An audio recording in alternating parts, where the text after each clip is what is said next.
Hello, welcome to Mowgli TV. Today we're going to talk about one of those effects that you're probably going to be using in most of your VJing sets.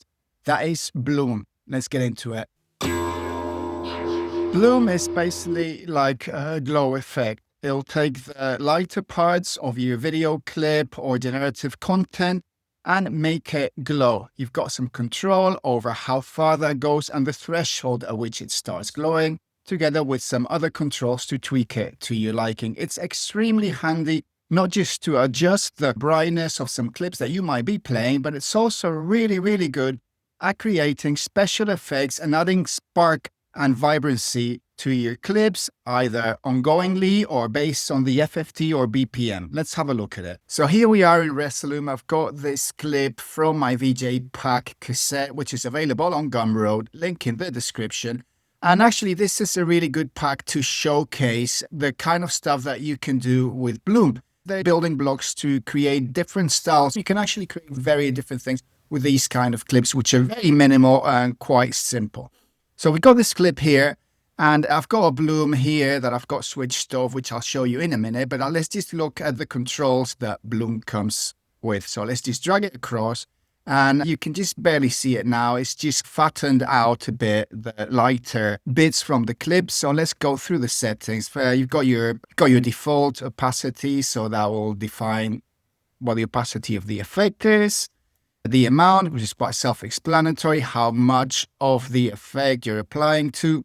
The threshold, which is basically the brightness point at which it kicks in. So if you bring the threshold down, you can see how most of my clip turns white. Next, we've got knee, which is directly related to threshold. So if we've got the threshold at 0, the knee doesn't do anything. If we bring the threshold up, you can see how the knee changes the way the threshold falls off. So it's basically adjusting the curve of the thresholds follow. So next we've got the iterations, which is basically how many times the same image is overlaid to create more and more glow. The more you have, the more taxing it'll be on your processor. So if we bring this up, you'll see how the glow increases as there are more iterations of it. There is a maximum of 5 that you can have, but I tend to leave it at 1 or 2. Next, you've got the size, which is the actual size of the glow. So if we bring it down, you'll see that it kind of compacts it, although it is brighter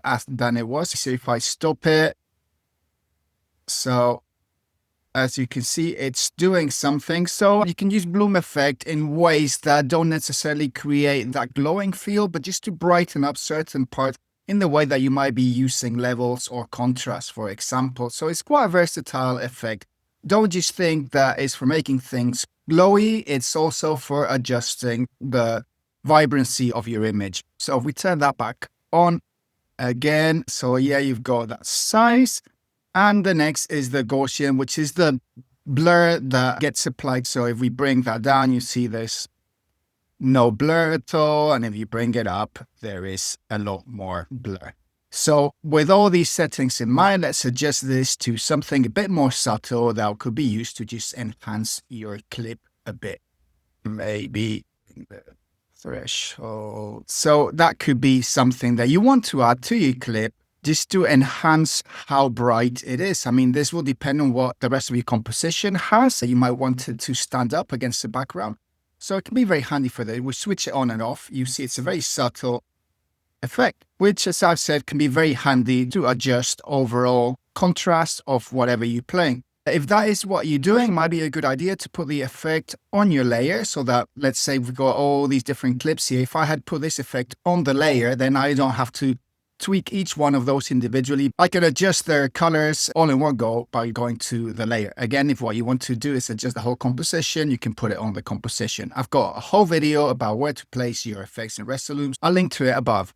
So we've seen the basic settings that Bloom has. It might be a bit confusing at first because a lot of the settings appear to do similar things, but the key is different ratios of them combined together create slightly different effects. So it's all about tweaking slowly and seeing how all the interactions between the different settings work together to create the kind of effect that you are after. As with all effects, it gets a lot more interesting if you start animating some parameters to create other effects.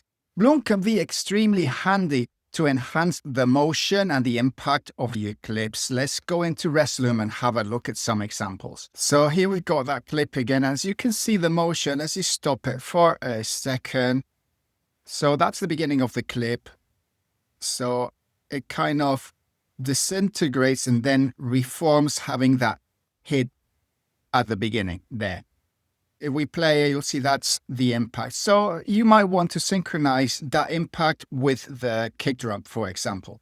It works fine as it stands, but you might want to add some energy to the actual animation. So what I've done is I've added this bloom here, which is now switched off. And what I've done is I've animated the amount and I've added an envelope on it. So it's got a peak and then it falls off quite quickly, being in time with that. An important thing to bear in mind here is that what I've done is I've animated it to clip precision. That's a very interesting setting to always bear in mind when you're animating effects on a specific clip.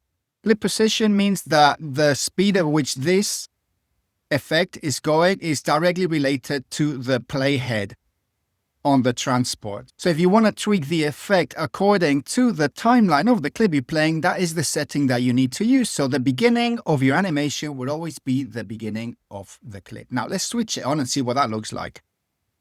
See how there's that flash as the cassette comes together, making the animation a bit more dynamic and injecting that extra bit of energy into it. So that's a really good technique to spice up and make your clips a bit more impactful. You could use that as is on the clip, or if you want, you could render it to file so that you've got a variant of the same clip with that effect on. That's up to you and whatever the use case that you need this clip for is. Alternatively, you could tie the effect to FFT, for example, and use that exact same flash so it goes with the volume of the music. So here we've got another example. I'm using this slightly different clip, and what I've done is I've added bloom with a 4 on the floor envelope to it.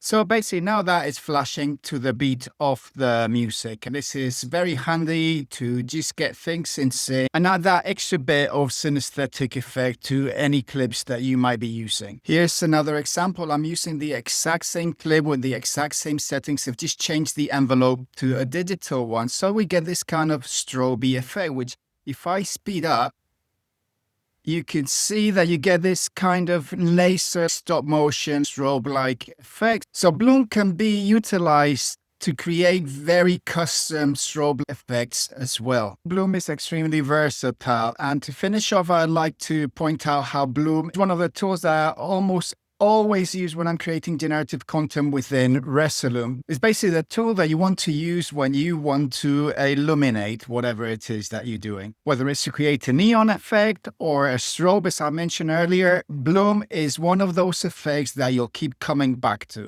I want to take this opportunity to tell you that I'll be adding videos that will be available to all those subscribers who are paying for premium content. Will be way more advanced techniques, mostly centered around creating content within Resolume. As an example, here's this fire effect, which is created entirely within Resolume and is extremely customizable straight up from your dashboard. So that's it for now. I hope you've learned something and you found it useful. And as always, please like and subscribe, as it does really help my channel and it costs you nothing. I hope to see you here next time. Bye.